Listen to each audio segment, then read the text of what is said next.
Outra maneira de explicar isso é passar, eu vou usar uma palavra difícil também, e vou usar até um filósofo francês chamado Sartre. Quando eu digo você, pessoa humana, nós temos a ideia que pessoa já é uma realidade que existe antes de nós, não é isso? Porque aquela criança que vai nascer amanhã é pessoa. Então, antes dela nascer, já existe a pessoa. Não é assim que a gente pensa? Ela nasceu uma pessoa. Então, existe uma essência. Não é pessoa. Você é pessoa, você é pessoa, você é pessoa, você é pessoa. E as que virão são pessoa, pessoa, pessoa. Então, existe uma realidade que nós, olha a palavra que eu vou usar de propósito, nós aplicamos nessa realidade. Essa é a visão dogmatista. O que seria uma visão hermenêutica? Eu diria que eu só sei o que é pessoa depois que você começou a viver. Vivendo, quando você acaba de morrer, morreu essa pessoa. Até o fim da sua vida você está fazendo a realidade da pessoa. Ela não é anterior a você. Aí Sartre tem essa frase famosa, né? A existência precede a essência. Primeiro existimos, aí vamos sendo pessoa. Vamos sendo, tornando-nos. Não existe uma pessoa que eu depois encarno de certa maneira. Não. Pessoa é isso que eu vou construindo ao longo. Então eu só sei que é uma pessoa humana vendo como a pessoa se construiu. Ela não é anterior. Os dogmatistas são aqueles que têm as ideias todas anteriores. Paz, é isso. Eu só sei que coisa é paz quando eu vejo um país vivendo em paz. É complicada a coisa. Porque nos tira essa maneira muito comum de falar, e muito fácil de falar, de criar um conceito e aplicar. Aí eu brinco muito, a gente só aplica injeção. O que nós fazemos é interpretar essa realidade. Então, paz, há 1000 maneiras de viver a paz. Eu só sei o que é paz quando o país está em paz.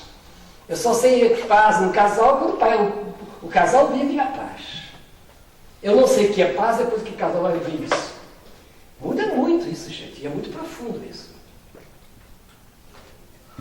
Uma boa relação conjugal. O que é isso? É só o casal vivendo. É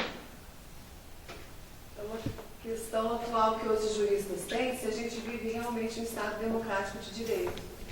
Porque precede que vivemos em um Estado democrático de direito, mas vivemos numa democracia. Agora, só o problema dos juristas brasileiros, em geral, eles são muito mais da linha dogmatista. A gente fala de positivismo jurídico, muito forte no Brasil. Muito forte. Então, nós temos que dizer o processo de direito é uma construção. Nós vamos construindo. Utopicamente caminhamos. Nós temos utopias. Mas utopia, olha bem, utopia, para ser utopia tem 4 condições. Posso falar isso? Vale a pena? Ou distrai muito? Utopia significa uma realidade que ainda não existe. Daí vem topos. Em grego significa não. Topos, lugar. E não tem lugar. Uma coisa que existe não é utopia. Ela não tem lugar ainda. Os etimólogos dizem que também tem outra etimologia. Pode ser eutopos. Eutopos. Eu significa bom, bem. Portanto, utopia só é se é bom lugar. Uma coisa ruim não é utopia, é distopia, não utopia. Por exemplo, aquele mundo, aquele famoso, o maravilhoso mundo do... Hein? Isso, o quê? Esse admirável mundo novo, isso não é utopia, isso é distopia. Utopia tem que ser uma coisa boa, que não existe, olha bem, não existe, é boa, outra condição, que seja realizável na história. Por exemplo, a eterna juventude não é utopia, é mito. Academia para ficar forte a vida toda, vai morrer forte. Não é utopia, vou ficar forte até morrer. Morrer duro, fortíssimo caixão. Caixão você não é forte. Como aquele diz que não ia nunca ter disritmia, ia morrer. Claro, quando morre, aí acabou, o coração não bate mais. Aí não tem disritmia mesmo, entende? Então, nesse sentido, tem que ser uma coisa boa, que não existe e que seja viável na história. Agora que vem o mais importante da utopia. Viável na história. Por exemplo, uma medicina popular. Existe? Não. É bom para nós que pensamos no povo? É viável? É uma utopia. Agora falta uma coisa, mais importante. Por isso, ela nos move à ação. Aí o médico começa a trabalhar para que exista. É fantástico o conceito de utopia. Volto a insistir. Porque não existe. É bom, é viável, aí eu quero que realize. Aí eu vou lutar para realizar. Então, a utopia é o motor da história. É a força interna da história. Mas são de realidades que não existem. Não é nada de dogmatismo. Porque não existe ainda. Se existisse, não seria mais utopia. Seria topia. Teria lugar. Então, a utopia, porque quando os jovens franceses lutaram lá no maio de 68, eles queriam o quê? Eles queriam uma universidade democrática, que o professor não fosse aquela estrela que mandava de ser um professor acessível. É viável que o professor seja acessível. Não existe? Não existia. É bom? Eles achavam ótimo os estudantes. Então lutaram por isso. É utopia. Diretas já, por exemplo, no Brasil. Existia? Não. Nós julgávamos boa realidade. Era viável? Era viável. Mas para isso você lutar, mudar a Constituição, aí veio aquele deputado, como é que é o nome dele? Esqueci, Dante de Oliveira, para fazer a emenda. E por isso não fez aquelas passeatas gigantescas de 1 milhão de pessoas. Esse é utopista. Agora não é mais utopia. Porque já era realidade. Acabou. Ninguém vai fazer direto já. Não tem mais sentido nenhum. Já não é mais utopia. Virou utopia. Agora pode ser. Fora os corruptos. É bom? É bom? Não existe. É possível? Se nós caçarmos todos, vou reduzir meia dúzia só, não faz mal. E vamos lutar, vamos. Então, utopia. Entende? Os dogmatistas têm muita dificuldade com a utopia. Porque a utopia supõe um movimento histórico. Libano. Diga. Os jornais noticiaram a questão da nova evangelização, onde se cria, inclusive, um observatório. O que está por trás disso? Dentro de uma chave hermenêutica ou da reunião de fundação. Que o Dom Mal convidou alguns dinossauros assim, para condecorar lá com seus rabos. Então tinha os jovens bonitos que estavam bom fazer tudo, tinha os dinossauros assim de lado. Então eles estavam assim. O que eu entendi, olha, eu vou dizer com toda humildade, o que eu entendi é o seguinte. Aí de novo, conflito de interpretação. Se eu for um dogmatista, eu diria que é um projeto para que a pastoral de uma cidade, eles escolheram no Brasil, Rio de Janeiro e Belo Horizonte, esse movimento começou em Medellín, na Colômbia, para que essa igreja seja uma espécie de vitrine para o mundo. No sentido físico e real. Real porque ela tem coisa para ser mostrada. E físico porque vamos fazer um grande portal eletrônico, internet, curacia, como é que chama esse trem todo, que o mundo todo pode acessar, conhecer. Belo Horizonte tem isso.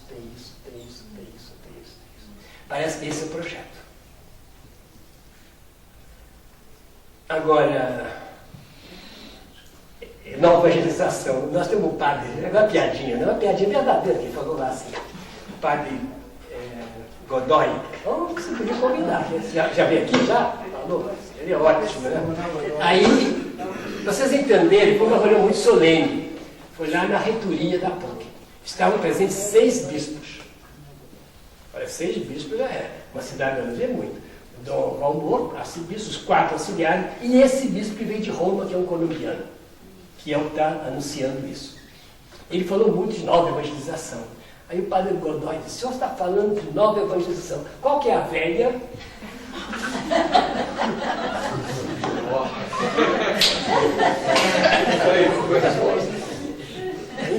Muita palavra. Não conseguiu responder. Essa é nova, a outra era velha. Qual que era a velha? A nova não é realmente a velha? Aí vem agora a questão da hermenêutica. Eu acho que há 2 linhas, com toda a seriedade hermenêutica. Há uma linha que considera a nova evangelização e chama velha a que não usa os recursos midiáticos. É velha porque não usa os recursos midiáticos. Nova vai usar os recursos midiáticos. Velha e nova. É bom ou ruim, é o problema. A outra visão é nova porque a mídia, né? A mídia é nova. Antes usava o quê? O jornal, o diário católico, umas coisinhas muito fajutas. Agora não. Tem internet, tem televisão. E vai ser esse grande portal. Isso, mesmo que forma o sujeito social. Exato. O grande formador. E tem as televisões católicas, 2, 3, 4. Estão usando o mesmo método da Por isso, sociedade exatamente. de formar o sujeito social. Por isso, então, nesse sentido, é nova. O primeiro projeto era muito grandioso. Era comprar um satélite artificial e irradiar para o mundo inteiro. E começaria com o rosário, que o João Paulo II rezaria, e com personagens importantes, Teresa de Calcutá, pessoas que se chamarizes, não, que chamem as pessoas, e com isso causaria um impacto mundial. E mesmo aqueles países fechados poderiam ver, porque não conseguem controlar um satélite. Mas aí não conseguiram o dinheiro. Deve ser uma fortuna, não sei, não tenho ideia, que seja um satélite artificial. Aí a nova diminuiu. Outra também ideia tem é que um industrial muito rico, holandês, ele tem parques de diversão, parece que dá um dia no Holanda, eu acho que o holandês gosta de divertir-se, né? E ele se converteu e quis oferecer parte do lucro dele para a evangelização. Então usaria os recursos, de novo, modernos, financiados, especialmente esses midiáticos, jornais, televisão, financiado por esse holandês. Então seria um pouco um grande projeto de impacto mundial, no qual entraria um Marcelo Rossi, um Fábio de Mello, nesse estilo assim. Então seria essa grande nova evangelização. Essa é uma versão que talvez seja mais objetiva. Há uma maldosa que acha o seguinte: na América Latina, a Medellín já falou da expressão nova evangelização. Eles não sabiam, mas está lá essa expressão. Em Medellín, a nova evangelização é deixar a burguesia e ir para as classes populares. Então essa nova seria contra essa nova. Seria uma desnovar a outra. Então seria o contrário. Afastar-se um pouco dessa linha libertadora, muito marxista, muito horizontalista, muito materialista, para uma evangelização espiritual. Vai de massa. É de massa, é sempre de massa, claro. A grande missão é de massa. E, sobretudo, atingir a massa não numa linha social, mas numa linha religiosa. Então, a nova evangelização se distinguiria da evangelização que estava acontecendo na América Latina, muito social, muito crítica, muito politizada. Então, a nova evangelização seria mais religiosa, mais espiritual, mais eclesial, e a grande intuição é essa, que o cristão, que coisa bonita, não é só negativo, não. O cristão se encontra pessoalmente com Jesus, portanto, parte de um encontro pessoal com Jesus, uma conversão, e aí vai ser um bom cristão. Então, a nossa função é criar situações em que os cristãos possam fazer um encontro pessoal com Jesus. Na oração, no grupo de rodízio, numa paróquia, etc. Aí, nesse sentido que vai, talvez, a nova geração, no sentido assim, mais concreto na América Latina. Foi um pouquinho a ideia de Aparecida. Aparecida vai nessa linha. Então, ir pelo exemplo, pelo testemunho cristão. Portanto, não é um cristão que vai na favela trabalhar, não. É um cristão que mostra que ele é cristão, que ele reza, que ele vai à missa, que ele participa da liturgia, que ele é capaz de dar testemunho de sua vida espiritual. E esse é o novo. E aí favorece que os outros não cristãos encontrem com Jesus e aí se convertam. E ainda diz mais claramente, o principal destinatário são aqueles que deixaram a igreja para que eles voltem. Isso está claríssimo. Portanto, os que foram para seitas evangélicas, grupos evangélicos, etc., ou perderam a fé, esses são os primeiros destinatários da nova evangelização. Vamos trazê-los de volta, mostrar uma igreja bonita, festiva, alegre, cheia de experiência de Deus, religiosa, aí eles vão sentir-se bem, então eles voltarão. É um pouco essa ideia que está por trás. Você pode alienar um pouco, não? Essa é uma leitura, essa você pode fazer. Agora, como eles acham que se você se converte, você não fica alienado? Eu conversando com o subjetivo também, né? Por isso, exato. E eu faria minha crítica, sim, mas como eu quis ser o mais objetivo possível, vocês entenderem. Agora, uma das críticas que se faz a essa nova versão é isso. Ela perde daquela velha a mordência, diz o Boff, a mordência no social. Porque o social, a razão, tem que ser muito honesto, a razão que eles dão é a seguinte: o social é de todos os outros, não é o nosso específico. Isso também um partido pode ter, PT pode ter, um grupo de operários pode ter. O nosso específico é Jesus Cristo. Tem essa lógica. Não é fácil discutir, não, porque tem uma lógica. Porque isso fazem outros, faz o que é estudante universitário, faz a Uni, faz o pessoal lá da UFMG, que não acredita em nada, mas são capazes de ir à favela, de lutar, mas isso eles fazem eles. Isso não é original nosso. O original nosso é apresentar a figura de Jesus, com a qual eles se encontrem, se convertam e se tornem católicos fervorosos. Essa é a nova evangelização. O senhor está dizendo, então, que a opção preferencial pelos pobres, que foi uma decorrência do Pacto Vaticano, que trouxe essa concepção que fortaleceu. O que o senhor está querendo dizer é que a opção preferencial pelos pobres deve ser também do político. A própria Dilma tem por isso popular que ela diz: país sem pobreza, país rico é o país sem pobre. Exatamente. Quer dizer, isso nesse sentido, o senhor está dizendo que essa opção linha, pelo pobre, ela é de todos. Ela não é específica da igreja. Exatamente. Embora seja também da igreja. Exatamente isso. E o que diz a nova evangelização. Mas o nosso específico, e que nós tínhamos descuidado, e por isso que é importante a nova evangelização, que tínhamos descuidado, é o encontro pessoal com Cristo. Essa é a grande intuição de Aparecida, e que essa nova evangelização quer voltar. Portanto, não interessa tanto esse trabalho pastoral, que pode fazer qualquer um, não é contra, não, mas não é isso o foco da nova evangelização, assim quanto eu interpreto. Libano,